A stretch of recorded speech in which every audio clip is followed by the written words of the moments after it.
Dieu a décrété de créer l'intelligence. Dieu a dit à l'intelligence de faire un pas devant et revenir à ce pas-là, pour nous montrer que l'intelligence est un mouvement.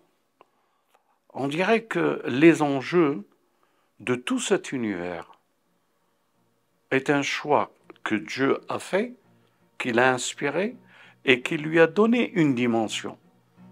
Les étoiles, les galaxies, le soleil, la lune, créatures de Dieu, sans s'imposer une réflexion, rentrent dans la dimension de cette intelligence cosmique pour que tout se meuve sans dimension.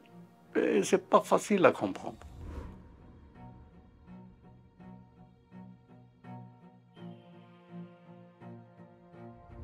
بسم الله الرحمن الرحيم الحمد لله رب العالمين والصلاة والسلام على محمد وآل Muhammad.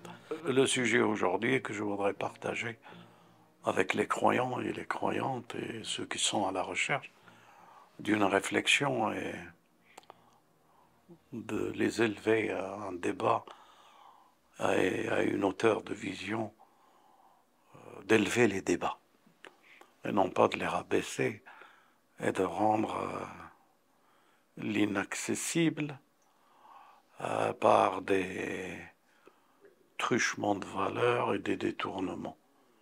Allez, je vais m'expliquer un peu plus clair. La préoccupation première, les enjeux de notre humanité, les enjeux de l'élite de notre humanité, l'élite dans la pureté, la réflexion, les chercheurs, ceux qui aspirent à l'interrogation, tadabbur, tafakkur, et arriver à la porte de l'ul albab, qui veut dire à la porte de l'intelligence. À la porte de l'intelligence, non pas sous-entendre que l'intelligence est l'extrême, mais l'intelligence est le facteur par lequel on s'interroge. Et bien sûr, nous avons des hadiths qui disent, bien sûr, cela se comprend pour tous, que l'intelligence est une créature. L'intelligence n'est pas un fluide que nous recevons ou que... Non, c'est une créature que nous faisons appel à elle, alors que nous n'avons pas à faire appel à elle, alors que nous ne sommes pas la créature qui devrait faire appel à elle. Mais les circonstances, les événements qui ont suivi les premières créatures nous poussent à cette réflexion de ce que peut être l'intelligence. Il y a un hadith qui dit que l'intelligence, lorsqu'elle a été créée, puisque c'est une créature, Dieu lui a dit d'avancer d'un pas. Elle sait émouvoir par un mouvement d'un pas. Et après, Dieu lui a dit de reculer un pas. Donc, l'intelligence qui nous montre par ce hadith n'est que le mouvement dans une station de mouvement et de retour au départ du mouvement. Bien sûr, ça ne se saisit pas si on n'est pas à la recherche de comprendre quels sont les enjeux de la création et de la créature homme. Quels sont les enjeux? Quelles sont les choses qui est obligé l'homme dans sa dimension et sa création de tenter une aventure pour se libérer. Un piège dans lequel Adam, notre père, est tombé, nous a donné un système de vie, un temps d'un système de vie où, parce que nous avons désobéi et que nous avons écouté autre que la parole, nous impose une dimension et de se servir d'un raisonnement, d'une analogie, d'un qiyas pour pouvoir s'émouvoir. Alors Dieu, après avoir vu Adam déplorer son erreur et demander pardon, il est revenu vers lui en lui apprenant sa parole. Et à travers sa parole, Dieu lui a pardonné et nulle crainte sur lui a été dite en ce qui concerne notre père Adam. Mais nous nous trouvons, nous, l'après-Adam.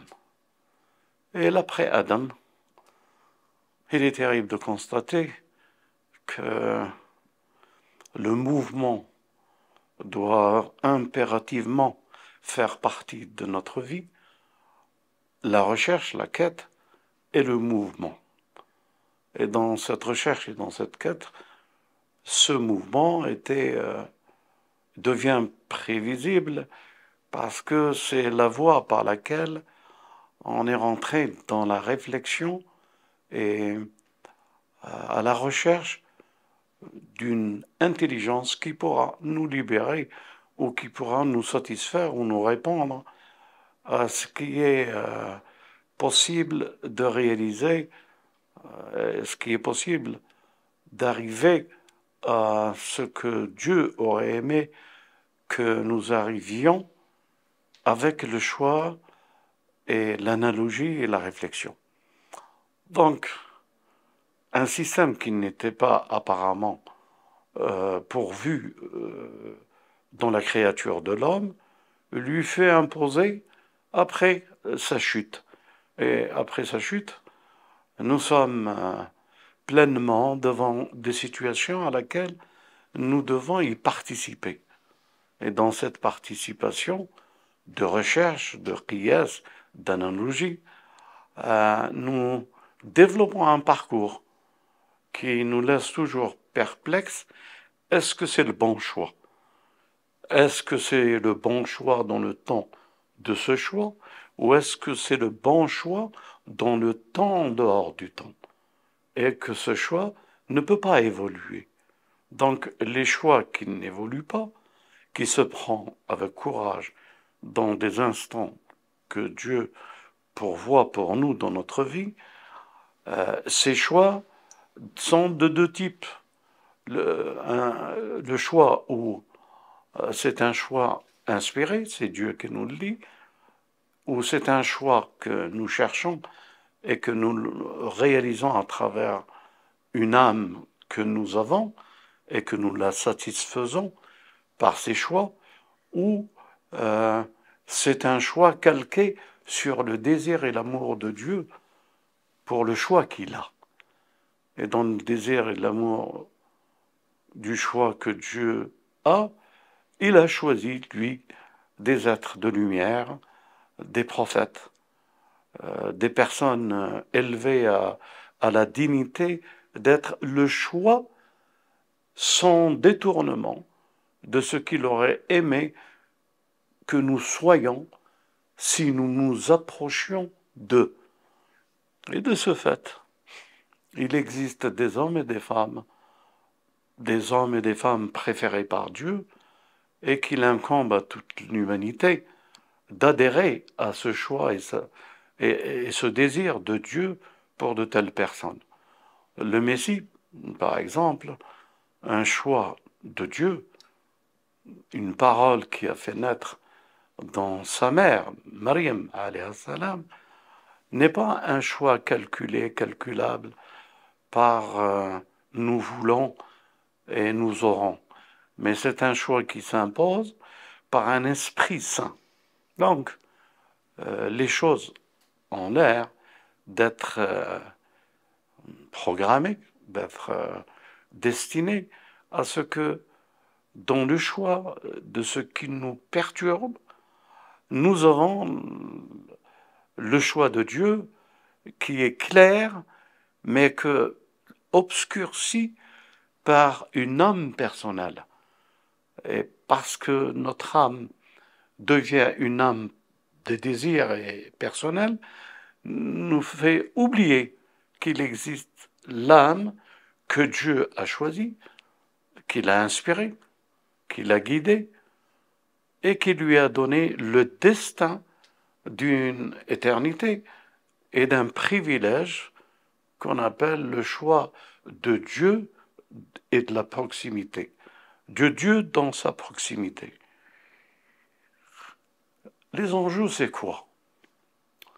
Les enjeux, notre environnement, notre réflexion, elle s'impose sur, comment dirais-je, pour ne dire que le terme exact, on dirait que les enjeux de tout cet univers est un choix que Dieu a fait, qu'il a inspiré et qui lui a donné une dimension.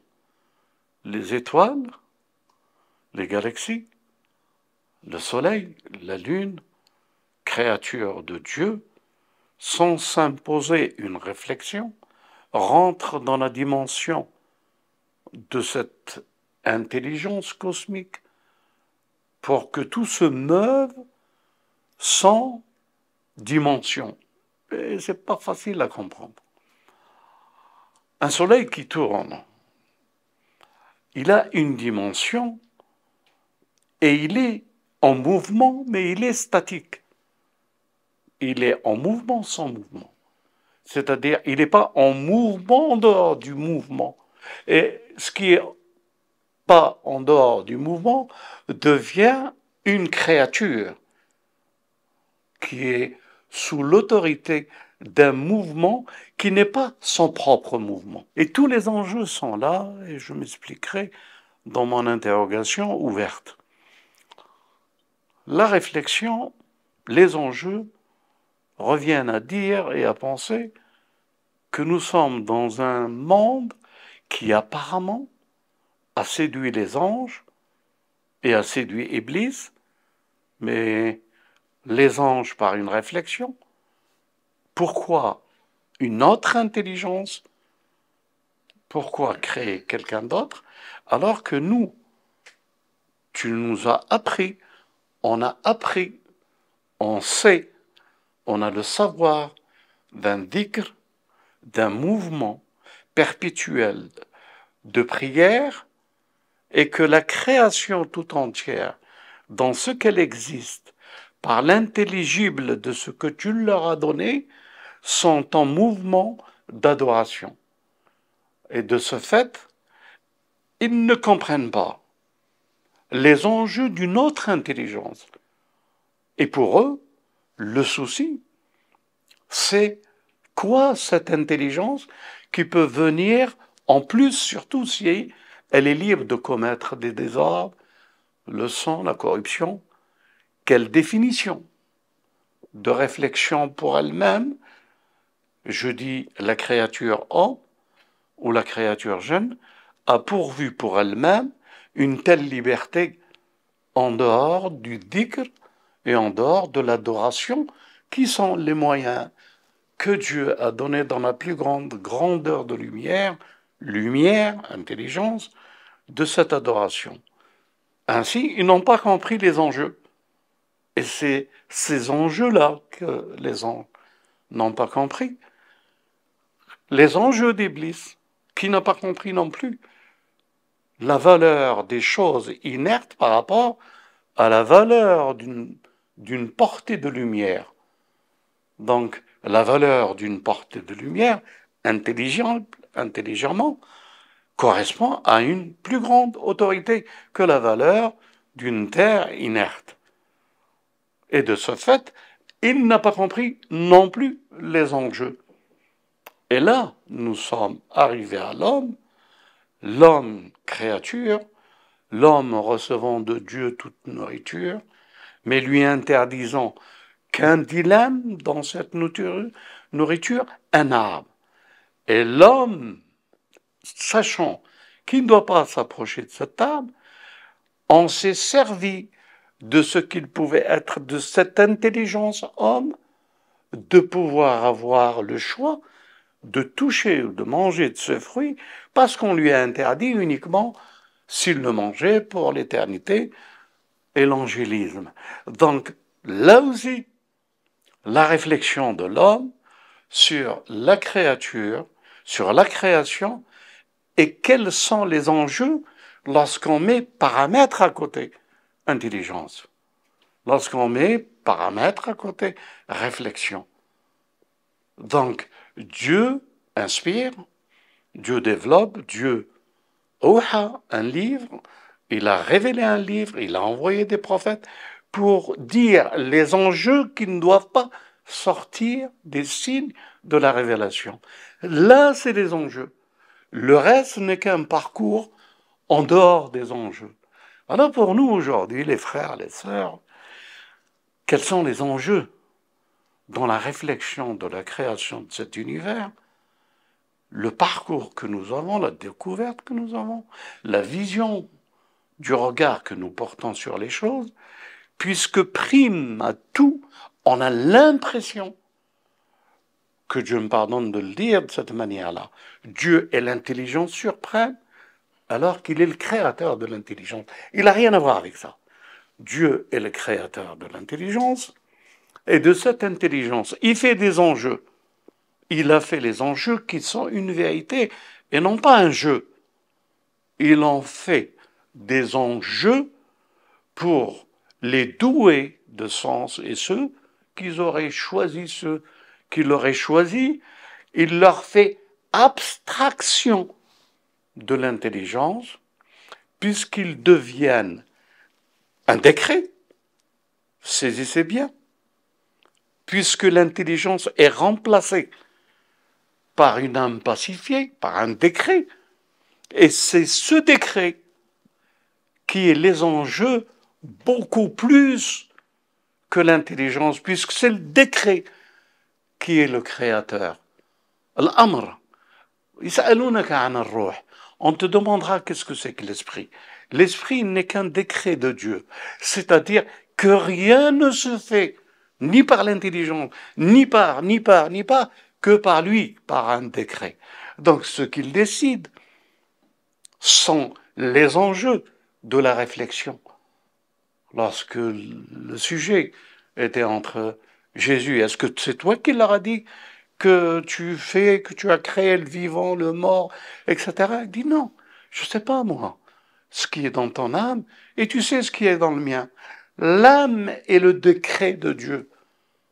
C'est cette âme qui est le décret qui devient le chemin parallèle ou la voie continue de deux mondes. Et nous passons d'un monde de la réflexion qui doit nous faire aboutir à un décret.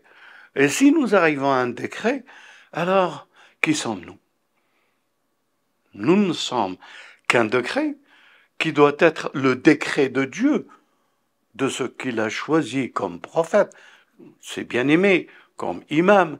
Et c'est ce décret-là qui fait que nous existons sans aucune contradiction et que nous allons de l'interrogation de l'intelligence et de l'âme vers un esprit. Et nous l'avons renforcé par l'Esprit Saint. Pourquoi ne dit-il pas nous l'avons renforcé uniquement par l'Esprit?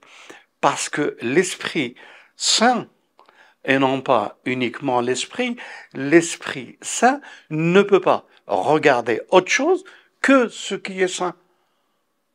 De la sainteté émerge la créature. De la sainteté émerge la vérité de la création. De la sainteté émerge la grandeur de ce que peut être l'incompréhension des anges, l'incompréhension d'Iblis, l'incompréhension de l'homme. Alors qu'est-ce que nous devons avoir comme réflexion aujourd'hui? Cette intelligence. Allez, cette créature intelligence, ou ce créateur de l'intelligence, et qu'il en fait les enjeux, et qu'il en fait tous les paramètres. Où sommes-nous? Par rapport à quoi nous sommes? Et où sommes-nous par rapport à cette révélation, à ce livre béni, à ce prophète béni, à cette grandeur de ce que a pu être nos imams, et cette transcendance qui a fait d'eux le relais permanent de l'esprit et de la purification. Si nous pouvons le dire de cette manière-là, alors nous allons peut-être marcher dans un nouveau monde qui est déjà construit, dans cet esprit qui a déjà et qu'il est sans aucune dimension, ni d'un temps, ni d'une dimension qui peut être makan, un endroit, mais d'une dimension ouverte, avec cette ouverture et cette grandeur qui est l'esprit de cet univers et son créateur. Salam alaikum, vous nous dites que Dieu remplace l'intelligence par le décret, qui est le décret de l'impacifié. Vous pourriez préciser ce que ça veut dire, cette phrase? J'ai dit que Dieu a créé l'intelligence. Hein? Et l'intelligence n'a rien à voir avec lui. L'intelligence est une créature. Et il y a un hadith qui dit Dieu a dit à l'intelligence de faire un pas vers lui et de faire un pas retour, un pas devant et revenir à ce pas-là, pour nous montrer que l'intelligence est un mouvement. C'est dans le mouvement que l'intelligence développe. Ouais, se développe et développe. Développe par la vision et par les acquis, etc., etc.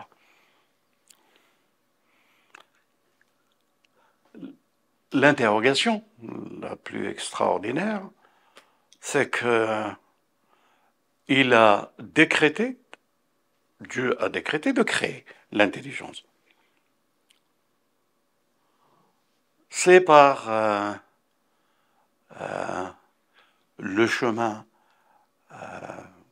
qui suit cette intelligence a été, depuis le commencement, la lumière, les anges, l'esprit, avant d'arriver l'esprit,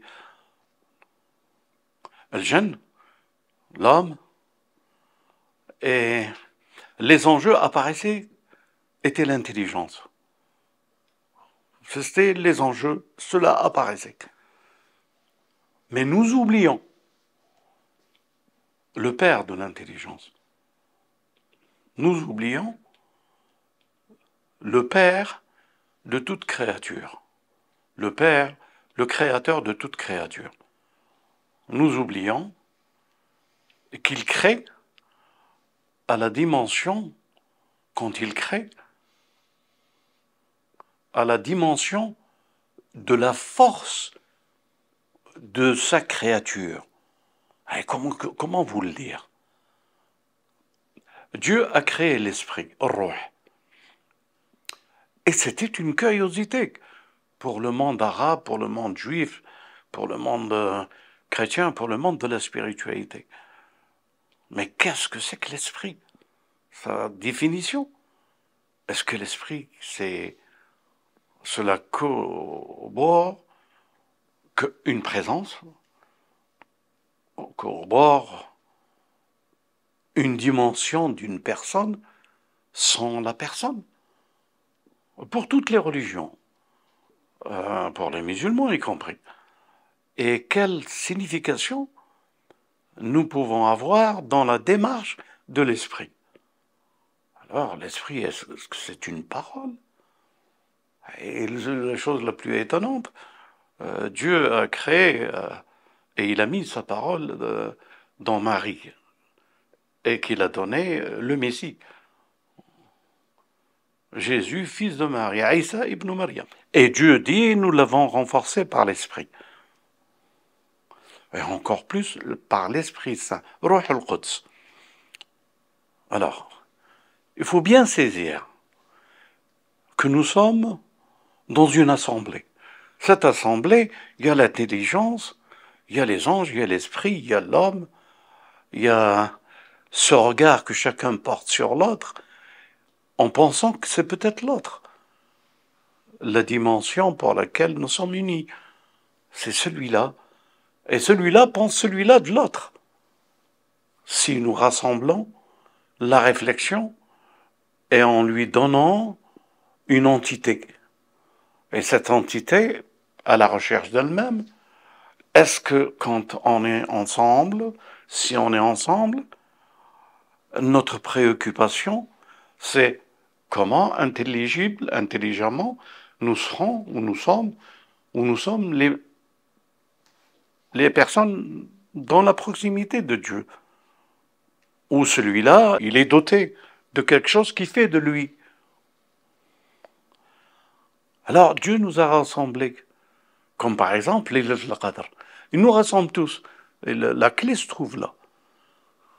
Dieu rassemble tous les hommes et tous les esprits, tous les anges, dans cette nuit bénie où il fait descendre l'esprit. Qu'est-ce que ça veut dire, il fait descendre l'esprit? Tout de suite connecté de cette nuit une paix jusqu'à l'aurore. À la porte, la paix jusqu'à l'aurore. Il y a les anges et il y a l'esprit. Et il y a ce rassemblement. Mes frères et sœurs, cette image que je suis en train de partager avec vous, c'est l'image la plus bouleversante. Pourquoi la plus bouleversante? Et parce qu'il y a un esprit non identifiable, qu'on n'arrive pas à identifier sa personnalité. Mais on lui dit, mais dis-nous, c'est quoi l'esprit? Et identifie-toi, parle-nous. Qui es-tu?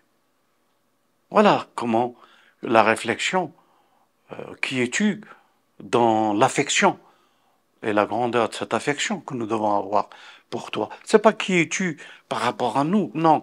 Qui es-tu par rapport à cette affection grandissante que nous devons avoir pour toi, puisque tu as été choisi, puisque tu as été choisi. Quelle est ta particularité? D'être choisi, d'être l'esprit. L'esprit qui collabore, qui corrobore toute la création et tout l'univers. Qu'est-ce que c'est que cet esprit? Savez-vous qu'est-ce qu'il nous répond? Il nous répond tout simplement: je suis le décret de Dieu. Je ne suis rien d'autre que ce que Dieu décide. Alors, un hadith de nos imams et de l'imam Ali et Zayn al-Abidin, qu'il continue cette réflexion en disant que c'est lui le but de la quête. C'est l'esprit. C'est le décret. C'est le décret. Et si nous allons vers lui, nous nous familiarisons par la permission de Dieu à lui, eh bien, nous pouvons nous aussi faire tous les décrets. Et Dieu acceptera tous les décrets que nous aurons à prononcer par sa permission. Et nous serons tous des messies qui formuleront cette boue, qui soufflera dans la boue, qui sera l'oiseau. Nous serons des créateurs, créatures, par l'esprit. Et tout est créé par décret. Nous rentrons dans le décret, nous serons le décret de tout ce qui a été décrété. Et ainsi va cette dimension qui exclura toute intelligence par la réflexion et qui remettra tous au vrai tawhid de la ilaha illallah, Muhammad al-Rasulallah, qui est le vrai décret. Sallallahu alayhi wa sallam wa ali Muhammad.